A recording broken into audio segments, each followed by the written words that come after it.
भारत में पिछले 24 घंटे में कोरोना के 6050 केस सामने आए हैं। इससे पहले गुरुवार को देश में कोरोना के 5335 मामले दर्ज किए गए थे। महीने बाद देश में एक दिन में इतने केस मिले थे। देश में पॉजिटिविटी रेट भी बढ़कर 3.39% हो गया है।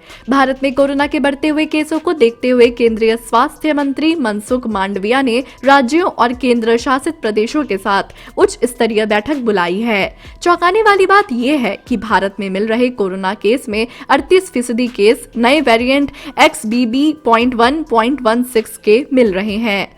जीनोम सीक्वेंसिंग पर नजर रखने वाली INSACOG के मुताबिक देश में रोजाना सामने आ रहे कोरोना केसों में 38.2% केस XBB.1.16 वेरिएंट के हैं। इनसेकोग ने गुरुवार को जारी कर अपने बुलेटिन में बताया कि मार्च के तीसरे हफ्ते तक किए गए सैंपल में ओमिक्रॉन का XBB वेरिएंट सबसे ज्यादा पाया गया। बुलेटिन के मुताबिक ओमिक्रॉन और उसके सब वेरिएंट का प्रसार भारत में जारी है। पिछले कुछ दिनों में संक्रमण दर में वृद्धि देखी गई। खास तौर पर भारत के पश्चिमी, दक्षिणी और उत्तरी भागों में बुलेटिन में कहा गया है कि भारत के विभिन्न भागों में नया वेरिएंट XBB.1.16 देखा गया है।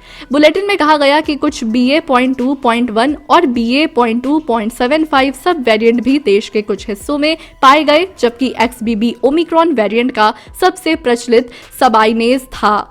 दुनिया भर में पिछले 28 दिनों में कोरोना के 37 लाख केस मिले हैं, जबकि 26,000 लोगों की मौत हुई है।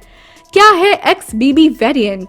XBB.1.16 कोरोना के सब वेरिएंट ओमिक्रॉन का एक वेरिएंट है। एक्सपर्ट्स के मुताबिक XBB.1.16 XBB.1.5 से 140% तेजी से फैल सकता है। ये XBB.1.5 की तुलना में कई अधिक आक्रामक और शायद XBB.1.9 वेरिएंट से भी तेज है।